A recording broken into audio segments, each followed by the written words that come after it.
All right, so I just finished up my chat about if it fits your macros versus meal planning. And I was speaking about during my competition preps what I thought worked best for me. So I wanted to just answer any questions you guys maybe had on that topic for those of you that watched the video, or maybe you're just joining and have some questions right now. I'd be glad to answer. So let me see, I know there's a few I missed. Is if it fits your macros good for those struggling with eating disorders? That's a great question. Again, I hate to use this answer, but it's true. I think that's very individualized. I've heard from those who have really felt like it helped them kind of come out of their eating disorder a bit in terms of helping to increase their macros. And then I've heard from others that it's also still too obsessive, having to focus on all the numbers, having to weigh everything, having to be so precise. The one thing that I would say is great, if you're not already getting into it and you're able to, is I've heard a lot of girls say that they really enjoyed getting into weight training and kind of shifting their focus on getting strong. You know, strong and healthy and fit is really more of the trend right now. A long time ago, it was really trendy when girls looked anorexic. You even saw our celebrities looked that way, and that was kind of the ideal. The Nicole Richie, Lindsay Lohan, very, very skinny is what was kind of in the media. And I think it's since changed, and we're looking for more like J-Lo curves and strong and fit. So if there's a way you can kind of focus more on that, maybe incorporate lifting. And again, in terms of if it fits your macros, it's really going to be up to you if you feel like it's too obsessive. Some people do. Let's see what else we got. I do like animals. I like my English bulldog. Okay. Let's see. People are writing some crazy stuff here. All right, guys. I am not a vegan. I do eat meat. I did try a vegan diet for about a week just to try it out, but it wasn't something I was planning on sticking with. It was more so just to kind of get more focused on incorporating more whole foods back into my diet, more fruits and vegetables, and kind of just focus more on health and shift back into health. But I did reincorporate animal protein into my diet. Let's see. I'm opposite stop weighing myself because I won't lose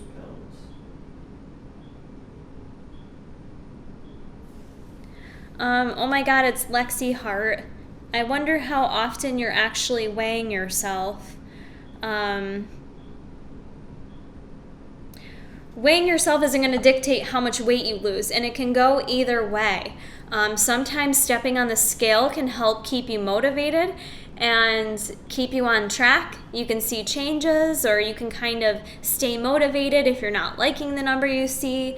And then other times the scale can really be harmful to people. Sometimes it's just like they step on the scale and you see the number and you don't like it. So, people are like, screw this. Well, why am I even trying? So again, it kind of comes down to how you feel. I think stepping on a scale every single day is a little bit too much. If you're just trying to lose some weight, step on the scale once a week, once every couple weeks. Go by how your clothes are fitting, go by how you're feeling energy-wise, and kind of focus on some of those other things that you can use to tell if you're, making progress. There's progress to be made other than what you see on the scale. People are writing so many mean things, it's kind of distracting. What? Somebody said, let me find him. I don't know if you want to answer that and why you don't. What does it say?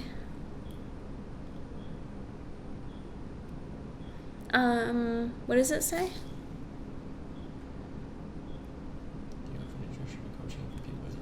Oh, do I offer nutritional coaching for those with eating disorders? Currently, right now, my only method of offering nutrition coaching is online. And I personally don't feel like I can provide enough. I don't feel like that's the best avenue for someone that has that as part of their history. I think someone with a history of eating disorder definitely needs to have a support more in person. Like for myself, if I was going to meet with someone, I would want to be able to look at their lab work, maybe talk with their physician, and really be able to get the full picture. And sometimes I think on online coaching, I can't always get the full picture of what's really going on. I don't get to see people in person, meet with them week after week. You know, people can say what they want to say in an email, but it's easy to lie. It's easy to say you're doing one thing. It's easy to say your weight's here and it's really not. It really takes a lot of trust with the online coaching. And I just think for some of those more serious histories, like with eating disorder, I take that very seriously, and I take it with a lot of caution that I would never want to steer someone the wrong way. There can be a lot of things that could trigger someone very easily, and I just don't feel comfortable doing it with online coaching. So I do get a lot of emails about that, and I try to kind of help best guide people as I can, but I usually do end up turning them away. How do you stay motivated? How do I stay motivated when you have a busy schedule? That's great. That's something I do struggle with on occasion because I do have a very busy schedule. Like I work a full-time job Monday through Friday. I'm working 40 to 50 hours a week. And, you know, for me, I try to get up first thing in the morning and work out, which ends up kind of cutting into my sleep. So I'll be getting up at like 4:30 in the morning and working all day. And what are you doing? Oh, okay. So it can be really hard because then you're super tired from like that one day of getting up early to go work out. But to stay motivated with it, the best thing I have found is to not think about it. So for me, that means getting up first thing in the morning to go work out. I'm too tired to even realize what I'm doing. It sucks, but I will never be a morning person. So whether I'm rolling out of bed to go to the gym or rolling out of bed to go to work, there's no excuses first thing in the morning. And by the time I get to the gym, I feel fairly motivated because I'm there, I'm in that environment, and it's good. But if I try to wait till after work to go to the gym, it's so much harder. I never feel motivated to go. I'm just like, I have to go to the gym. I don't want to go. But you have to find what works best for you. The other thing I would suggest to do if you are trying to stay motivated to make it easier is find something you love. You know, so if it's working out by yourself, or if it's doing a Zumba class, or if it's finding like a group training class that you can kind of lift weights together, whatever you need to do to kind of like make it a little bit fun. Like I used to love doing Zumba and turbo kick classes. So I would go do those after work, and even though it was after work and I was tired, I always had so much fun in those classes that it did not feel like it was work. So I hope that answers your questions. Is it best to lift as heavy as possible in the off season? Is it best to lift as heavy as possible in the off season? I believe it is. I think it's very advantageous too, and I did find that I got great results by taking a considerable amount of time off. I definitely spent one solid year trying to focus on gaining muscle. I went from only lifting about 3 days a week to lifting 5 to 6 days a week, and more so 6 days a week of lifting, and actually cutting back on my cardio a little bit. And I would do a lot of days where my rep range was 6 to 12. And it wasn't a bad thing if you were only getting those 6 reps because you knew you were going heavy. And at the time, it was kind of hard to like know if what you were doing was helping you gain muscle, especially being in off season. You're not as lean, you're not as cut, you can't really tell. But I noticed so many strength improvements throughout that year. And then this past year with my bikini prep, as I leaned out, as you see in my profile pic, I noticed my shoulders definitely gained more mass than I had in years past. My glutes came in with a different shape to them and also more full. So I could definitely tell that lifting heavy really, really helped me. And I just love lifting heavy. So I would highly recommend that if you're able to. But you definitely have to take care of your joints. I don't care how old you are. If you're lifting heavy, you have to take care of your body. You have to stretch, you have to ice, get massage, all that good stuff. What do I eat before an early morning workout?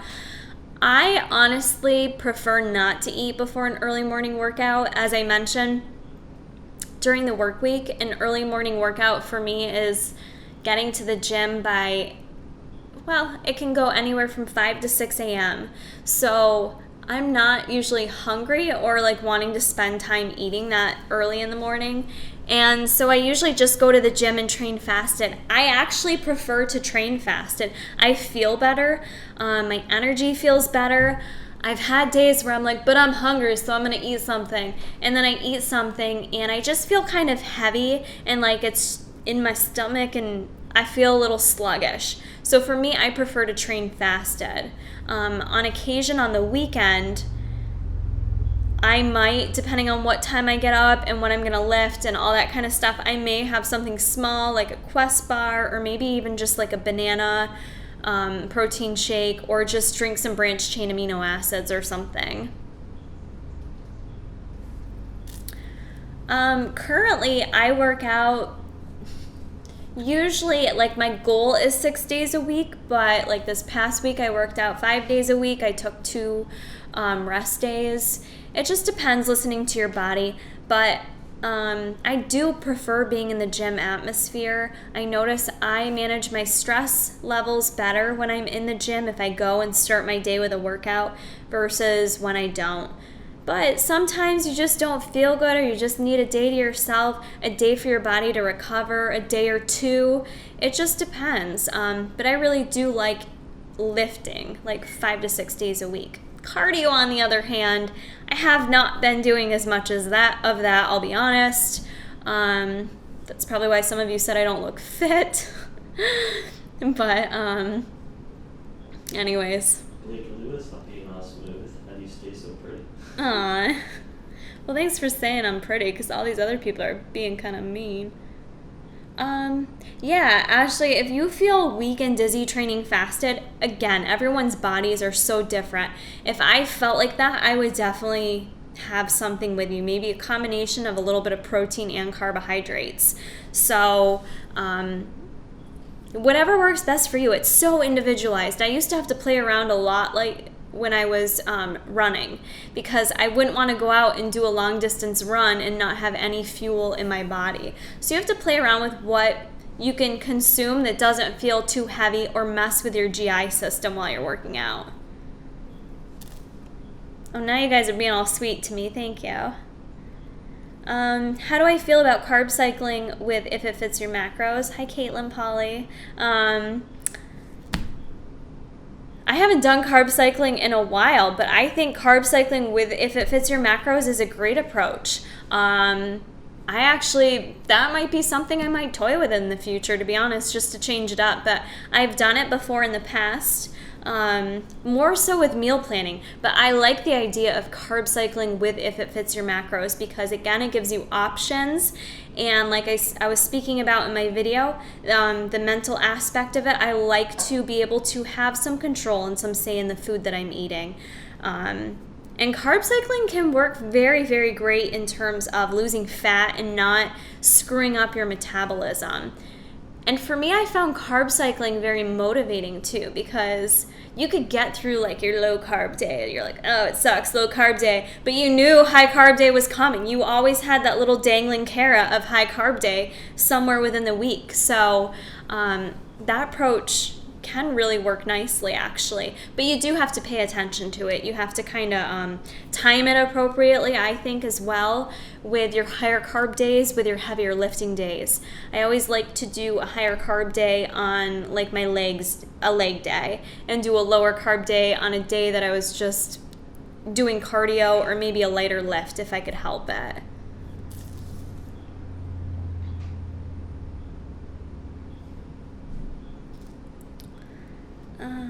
Let's see. Do kids lose weight easier? Some people say yes. Is that true?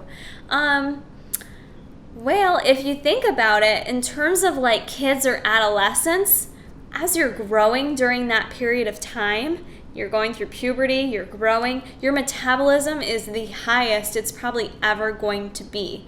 I mean, if you think about it, adolescent boys, they eat like, oh my God, so much food, right? So your metabolism is on fire. Even if you are a younger kid struggling with some extra weight, you're growing, your body's changing, you're developing. So you may be able to lose weight easier in that period of time. I don't think I've ever been asked that. It's more so, do guys lose weight easier than girls? And the answer to that question is yes, they usually do, because they have higher levels of testosterone in their body. They naturally have way more muscle mass than females do. And the more muscle you have, the more active your metabolism is, the more your body requires, and you are able to essentially lose weight a bit quicker.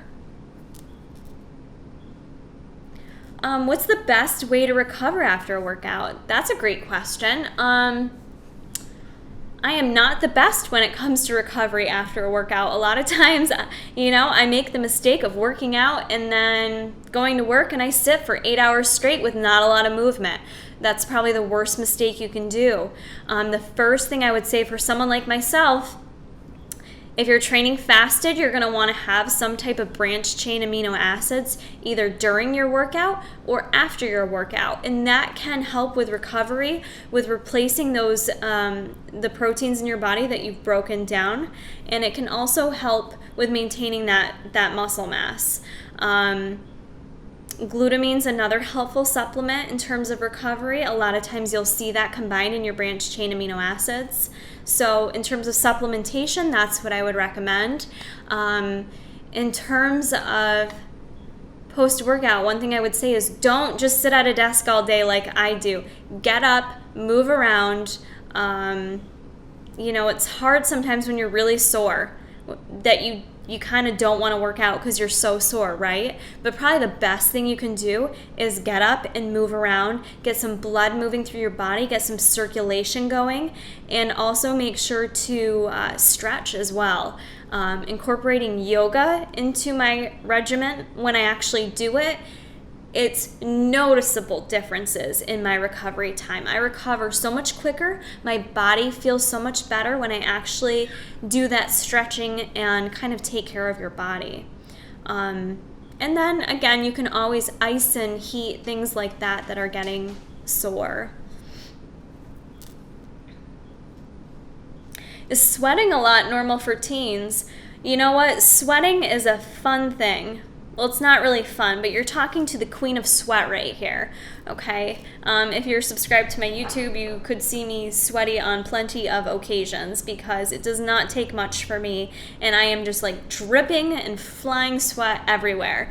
That is really, it's actually genetic. It really depends on your pores, and everyone is just different when it comes to sweating and perspirating. Some people sweat a lot and some people never sweat no matter how hot it is. Some people give off a bad odor when they sweat. Some people don't. So it really just depends on the person. So if you're a sweaty teen, I wouldn't worry about it, buddy. You're not that abnormal. I'm a sweaty old person, so it's all good. It's all good. I have tried hot yoga and I really, really like it. It's really challenging for me because the hot yoga classes I've done move at a very fast pace. I do a lot of yoga classes that are a little more like, let's hold this stretch for 3 minutes and then let's get in child's pose. Like I do more like fluffy yoga, I feel like, but I do like hot yoga. It really does help. Like you feel like you've detoxified and you do feel like very nicely stretched out afterwards. I actually have no clue how to get rid of a Charlie horse. Jay, do you? Not sure. HIIT or LISS cardio for cutting? I think a combination of both, actually. I usually don't only do one or the other. HIIT is really effective, and I usually start there and increase those sessions first and foremost, because you can have such an effective like calorie burn in such a short period of time. LISS is nice to throw in there though, and it is another way you burn fat differently based on what style of workout you're doing. LISS can be great though for fat burning. When you're doing it for a little bit of a longer period of time, staying in that steady state.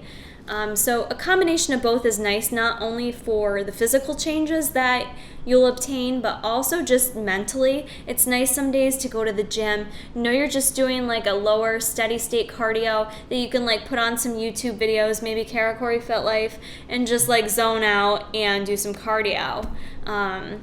Whereas with HIIT workouts, you have to go all out. So you really have to like be focused in those workouts. So I mentally like a combination of both, but I think physically as well, that'll give you the best results. So having a little bit of each. For HIIT workouts, when I do them, I do prefer to do the treadmill and just do like a combination of a sprint or a jog. That's what I recommend to a lot of my clients, especially when I'm in prep is when I take it up a notch, and I usually do more incline sprinting, which is much more challenging if you've got it on a 15-degree incline. And then I also do I used to do intervals on the stepper, but I actually prefer that more for LISS or miss. Jacob's ladder, if you have access to one, is killer, and I like doing HIIT on that as well. I don't like doing long sessions on Jacob's ladder, but typically I prefer doing like sprints. I am a runner first and foremost before I got into bodybuilding, so that's always what I kind of like go back to. But for me, because my body can be used to running, I have to bump up the intensity that much more.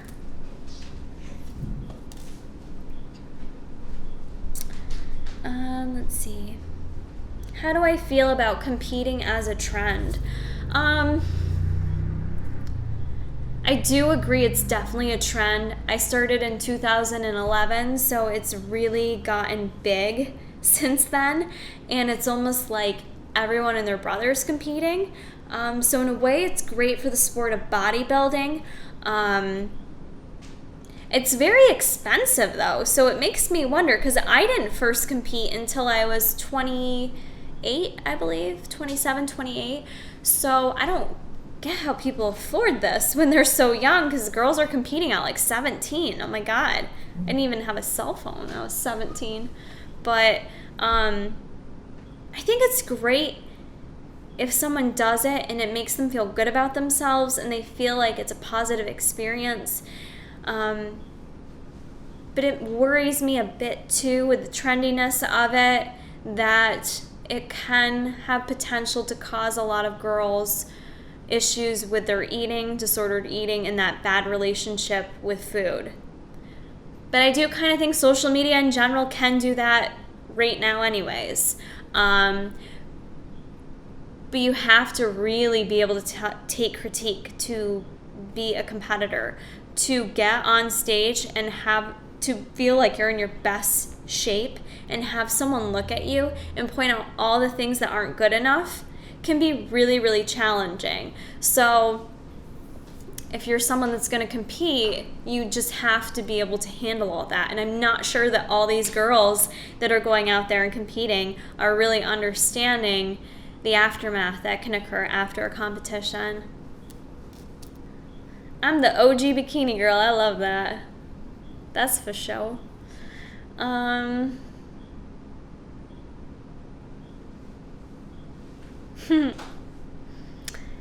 Let's see. Probably not going to take my clothes off.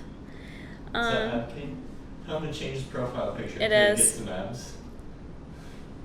Ab King, get some abs, yo. I don't have any either, though. Just saying.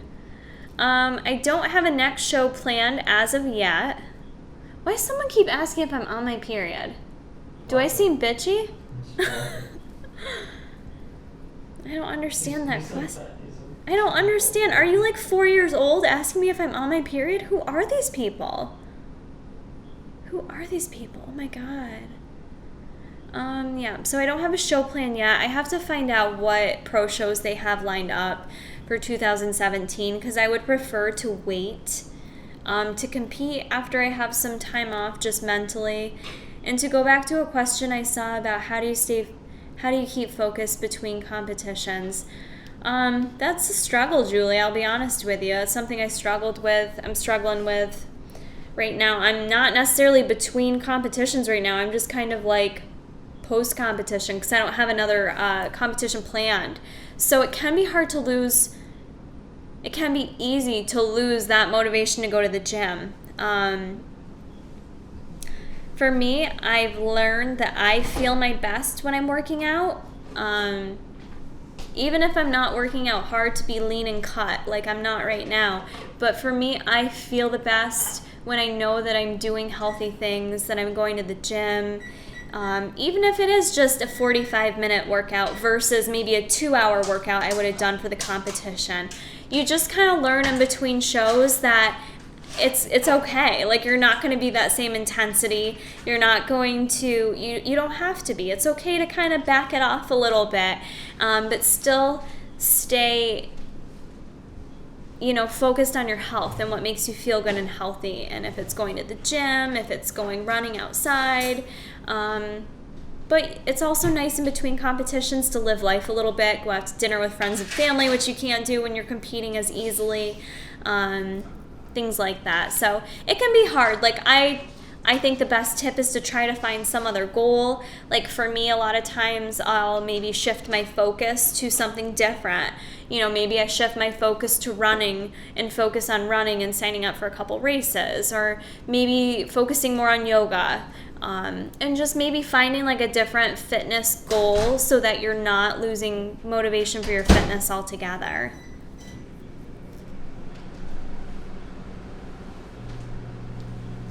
Muscle group favorite to train is probably, it changes.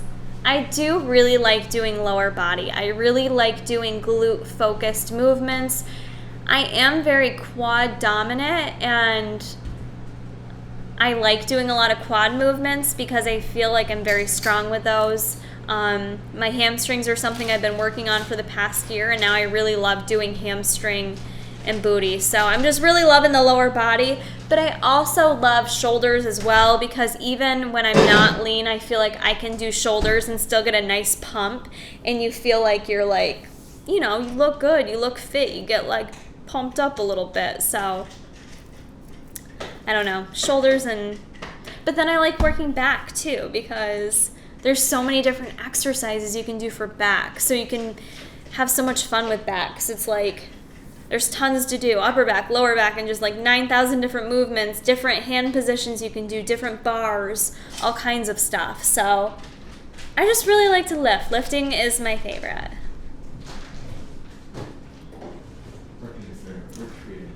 Work's your favorite. Make work your new favorite. Sorry, YouTube. Santa! My throat's hurting. How much longer should I do this for?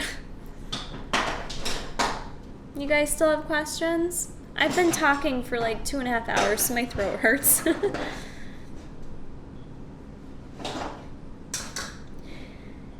Is peak week that important? Water, salt, carbs, etc.